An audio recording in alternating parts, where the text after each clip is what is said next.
Part 1, The Boy and 01 SAVED Chapter 1. A normal morning in Oregon. On the morning of May 21, 1998, the town of Springfield, Oregon, woke up like it always did. Cars pulled into school parking lots, teachers unlocked classroom doors, students complained about homework and exams, parents assumed their children were safe.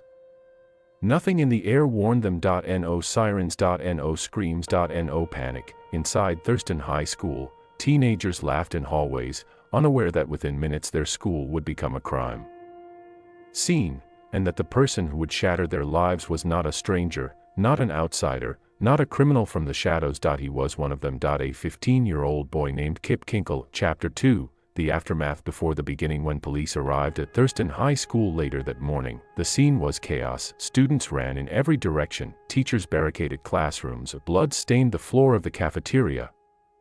Backpacks lay abandoned where their owners had fallen or fled. 2 students were dead. 25 were injured, and the shooter was not a grown man. He was a child. When officers finally restrained Kip Kinkle, they found him sitting on the floor, confused, shaking, crying, repeating the same sentence again and again. "I did it.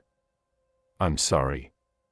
But the story did not begin that day. To understand how a quiet, awkward teenager became one of the youngest mass killers in American history, we must go back, long before the gunshots, long before the blood, long before the school. We must go back to a boy who was struggling long before anyone noticed. Chapter 3, Who was Kip Kinkle? Kipland Philip Kinkle was born on September 30, 1982. On paper, his life looked stable. Middle-class home, 2 educated parents, safe neighborhood, no poverty, no abuse, no gangsters. Father, Bill Kinkle, was a respected science teacher. His mother, Faith Kinkle, worked in education as well. They were intelligent, caring, and deeply invested in their son's future. From the outside, the Kinkle family looked ideal, but inside their home, something was wrong, and getting worse. Chapter 4, A child who didn't fit. From an early age, Kip struggled in ways that were subtle but significant. He wasn't violent. He wasn't cruel. He wasn't rebellious. He was disconnected. Teachers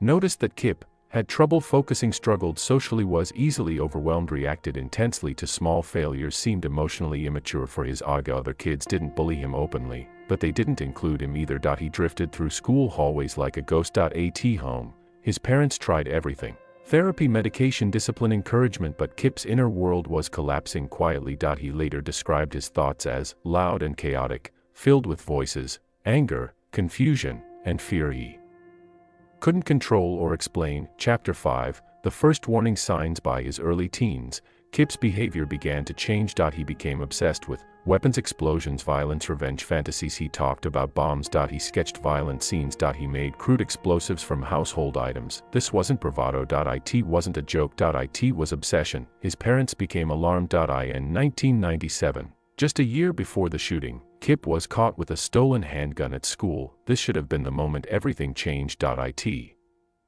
wasn't. Chapter 6, The Night Everything Broke. On May 20, 1998, the day before the school shooting, Kip Kinkle snapped. At home, alone with his parents, something inside him fractured completely. What followed was one of the most disturbing family tragedies in modern American history. Kip shot his father, then his mother. Both were killed in their own home by their 15-year-old son. Afterward, Kip did not run. He did not hide. He did not celebrate. He sat with their bodies. He cried. He later wrote in his journal, "I killed my parents. I have no excuse. I was angry. I was confused. I am sorry." And then, the next morning, he went to school. Chapter 7, A child carrying a gun into a school. On the morning of May 21, Kip Kinkle boarded the school bus like any other student. No one searched him. No one suspected him. No one knew his parents were already dead. Inside his backpack were firearms and ammunition. He entered the cafeteria, and then, the violence exploded. Chapter 8, Not a monster, not a hero. When the shooting ended, Kip Kinkle did not resist arrest. He dropped his weapon. He cried. He apologized. Psychologists who later studied him would reach a chilling conclusion: Kip was not a psychopath. He was not a cold-blooded killer. He was not evil in the traditional sense. He was a severely mentally ill child whose warning signs were misunderstood, minimized, or ignored, and the consequences were irreversible. Chapter 9, A question that still haunts America after the tragedy. The same questions echoed across the country. How does a child kill his parents? How does a teenager bring guns to School, where did the system fail? Could this have been prevented? The answers were not simple, because Kip Kinkle was not just a killer. He was a warning. Chapter 10. What this story is really about. This is not just a story about murder. It is a story about mental illness in children, missed warning signs, parental fear and confusion, a school system unprepared for crisis, a boy who needed help and didn't get it, and in the end, it is a story about irreversible loss. 2 parents. 2 students, dozens of injured teenagers. 1 destroyed family. 1 child sentenced to life. Part 2, The Breaking Point. Chapter 8, A mind that couldn't hold. By the time Kip Kinkle turned 15, something inside him was already collapsing. Teachers noticed at first. He would stare at his desk for long stretches of time, unmoving, disconnected from the classroom around him. Sometimes he laughed at inappropriate moments. Sometimes he muttered to himself under his breath.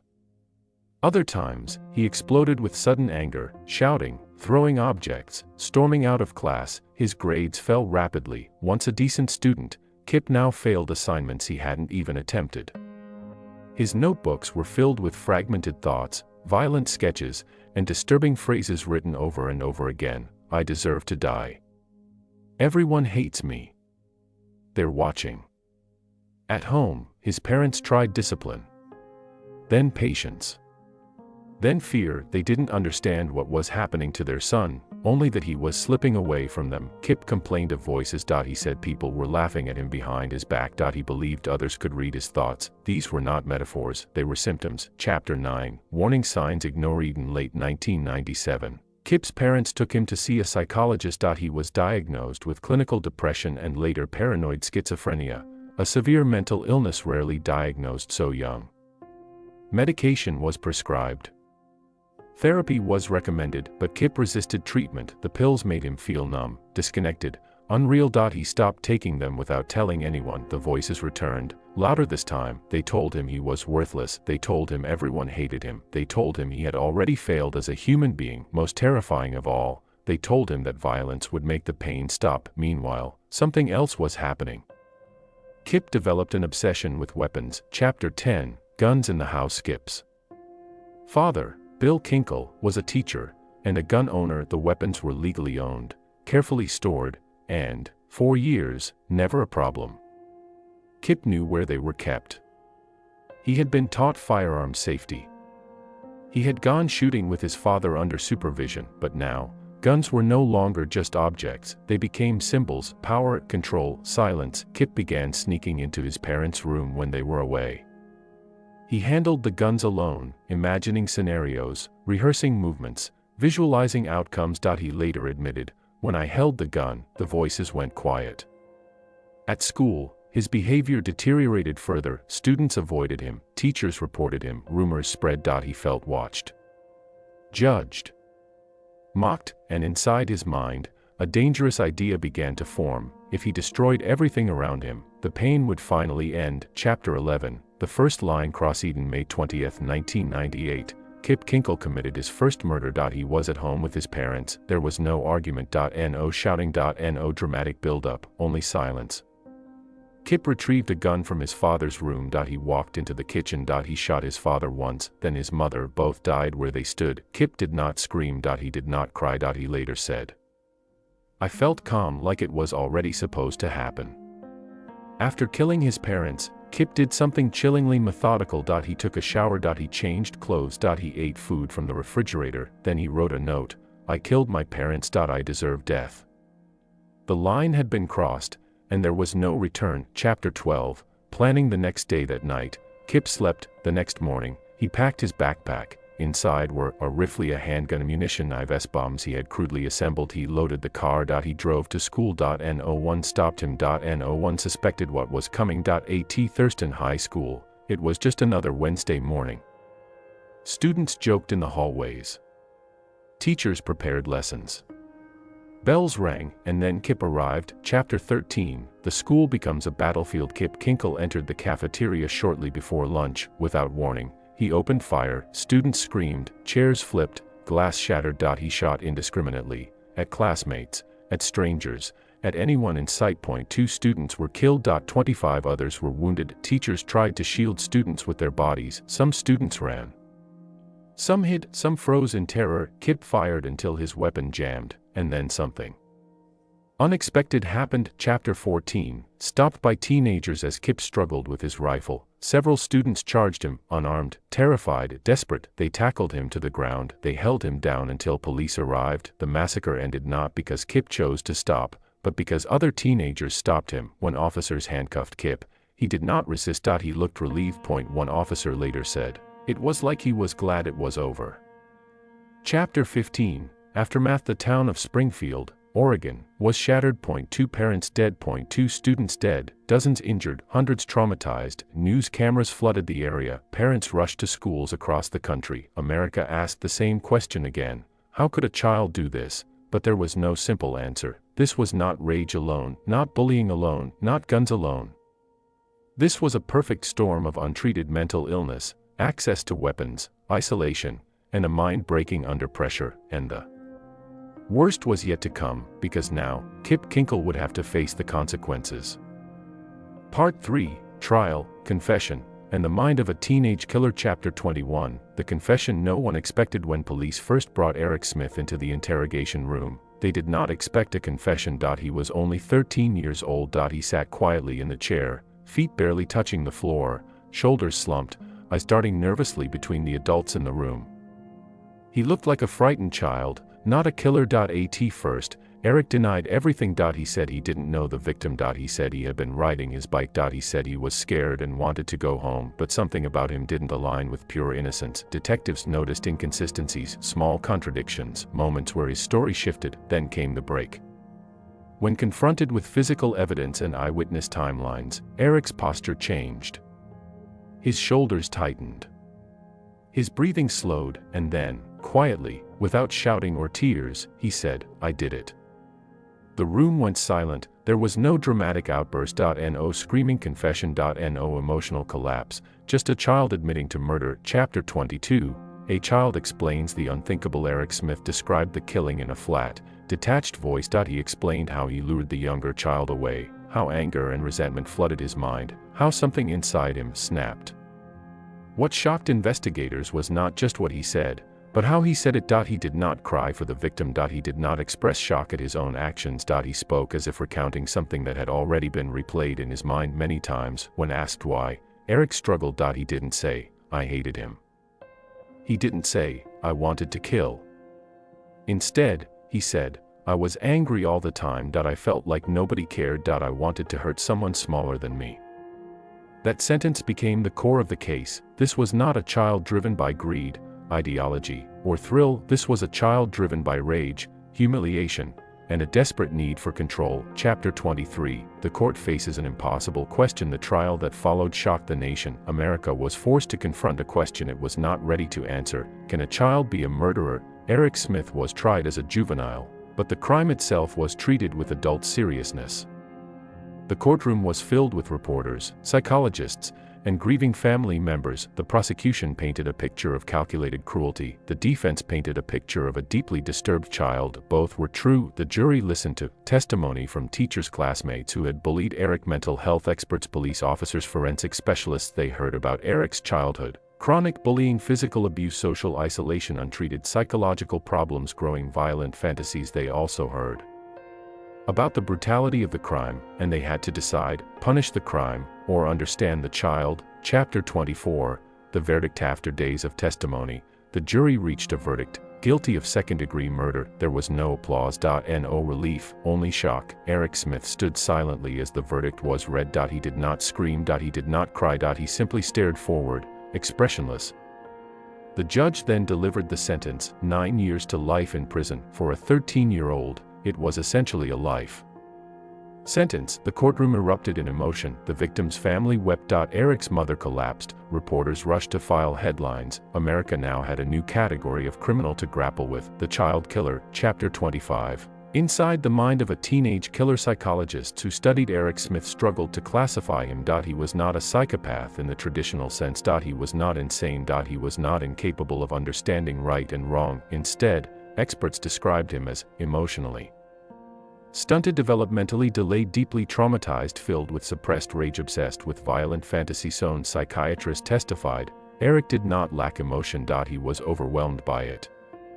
He had spent years being bullied, mocked, beaten, and humiliated. He internalized that pain until it turned outward. The killing was not premeditated in the adult sense, but it was not accidental. It was the result of unchecked psychological collapse. Chapter 26, Prison. Growing up behind bars, Eric Smith entered prison as a child. He learned how to shave behind bars. He learned how to lower his eyes around adult inmates. He learned how to survive. For years, he was kept in isolation for his own protection. Other inmates despised him, not for being a murderer, but for being a murderer of a child. He aged in a place where time moved differently. At 18, he was still incarcerated. At 25, he was still incarcerated. At 40, he was still incarcerated. The boy who killed at 13 became a man behind concrete walls. Chapter 27, Remorse or Adaptation. Over time, Eric Smith began to express remorse. He apologized publicly. He wrote letters to the victim's family. He participated in therapy. He admitted his guilt without excuses, but the question remained, was this remorse or survival? Some psychologists believed he had changed, others believed he had simply learned how to speak the language of regret. The parole board struggled with the same dilemma. If a child commits murder and grows up in prison, who is he decades later, the boy or the man he became? Chapter 28. A case that still divides America. Eric Smith's case continues to divide public opinion. Some believe a child who commits murder forfeits his freedom forever. Others argue a child's brain is not fully formed. Punishment without rehabilitation is injustice. The case is now studied in criminal psychology programs, juvenile justice reform debates, neuroscience research, ethics course. Says it changed how America views juvenile crime. It forced society to confront a terrifying truth. Sometimes, children are capable of extraordinary violence, not because they are born evil, but because they are broken and ignored. Chapter 29. The final question. The story of Eric Smith does not end with a clean conclusion. There is no satisfying ending. No moral victory. No clear answer, only a question that still haunts the justice system. What do we do when a child becomes a killer? Do we punish forever? Do we attempt redemption? Do we forgive? Do we forget? The victim's life cannot be restored, the crime cannot be undone, and the boy who committed it can never return to who he once was. Part 4, Sentencing, Prison Years, and the Legacy of a Teenage Killer. Chapter 31. The day judgment fell, the courtroom was silent when the judge entered. By this point, the trial had already exposed everything: the planning, the lies, the confessions, the cold psychological evaluations. The killer, still legally a minor at the time of the crime, sat at the defense table wearing a suit that looked slightly too large, as if adulthood had been forced onto a body that hadn't finished growing yet. His face showed little emotion, not fear, not regret, not anger, just distance. The judge began to speak slowly, carefully, aware that every word would echo far beyond the courtroom. This case is one of the most disturbing the court has ever seen, not only because of the crime itself, but because of the age of the person who committed it. The judge looked directly at him. You were not a child who made a mistake, you were a young person who made a choice. The families of the victims held their breath. Chapter 32. Guilty. Verdict was delivered without drama. Guilty. On all counts, there were no gasps. No screams. No chaos, only quiet sobs from the back rows. The teenage killer did not react. He didn't lower his head. He didn't clench his fists. He simply blinked once, slowly, as if registering information that didn't fully reach him. Psychologists observing the trial would later say, he understood the words, but he didn't emotionally comprehend their weight. Chapter 33. Sentencing a teenager to life. This was the moment the court struggled with most. How do you sentence someone who committed murder as a teenager? How do you balance age against intent, brain development against brutality? The prosecution argued, age does not erase responsibility. This was calculated, this was intentional, this was remorseless. The defense argued diminished capacity, trauma, immaturity, influence, but the facts were unforgiving. The judge delivered the sentence, life in prison, with the possibility of parole only after decades, a sentence designed not for mercy, but for protection. When the sentence was read, the killer finally reacted, not with tears, not with collapse, but with a small, almost imperceptible tightening of the jaw. The first crack. Chapter 34. The victim's family speak. Then came the most painful part. Victim Impact statements. Parents walked to the podium holding photographs of children who never grew up. A mother spoke through tears, "My son will never graduate, never fall in love, never become a man."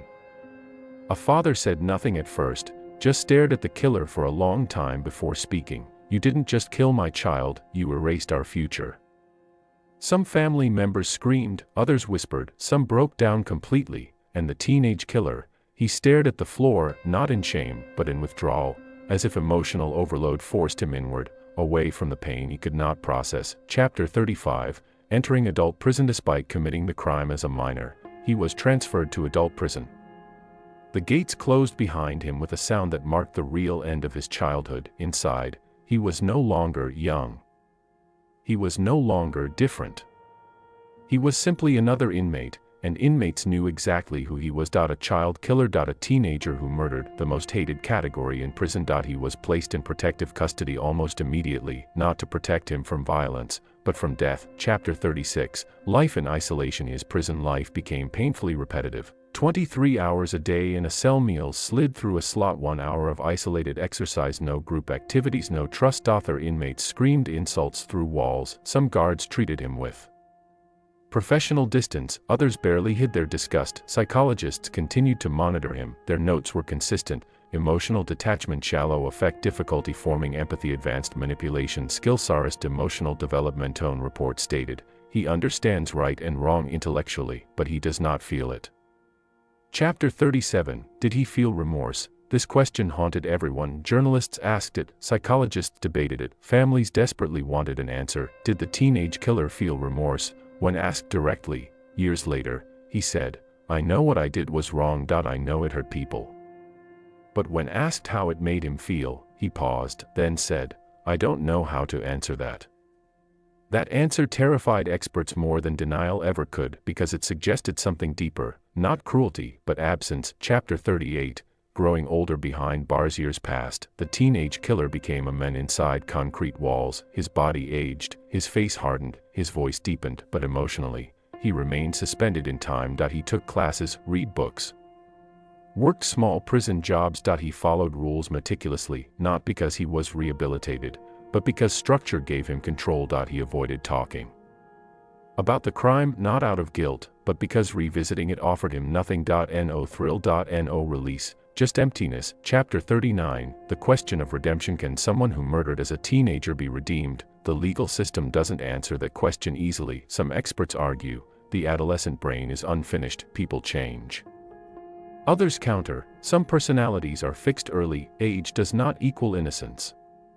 In this case, no clear answer exists. The killer did not become violent again, but he also did not transform into someone emotionally whole. He remained flat, controlled, detached. Chapter 40, how society remembers him outside prison walls. His name became shorthand for fear. Documentaries called him the teenage monster, the child who killed, evil before adulthood. True crime communities dissected his upbringing. Psychologists used him as a case study. Parents cited him as a warning, but the families of the victims remembered him differently, not as a symbol, not as a case, but as the person who ended a life that mattered. Chapter 41, the final reality. The teenage killer will likely die in prison, not because the system seeks revenge, but because the risk of release is too great. His story is not one of madness. It is a story of early darkness, of unchecked psychological fractures, of violence emerging before identity fully formed. It forces an uncomfortable truth: evil does not always wait for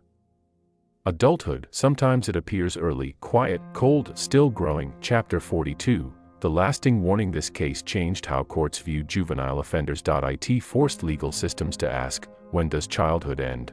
When does responsibility begin? Can empathy be learned if it never existed?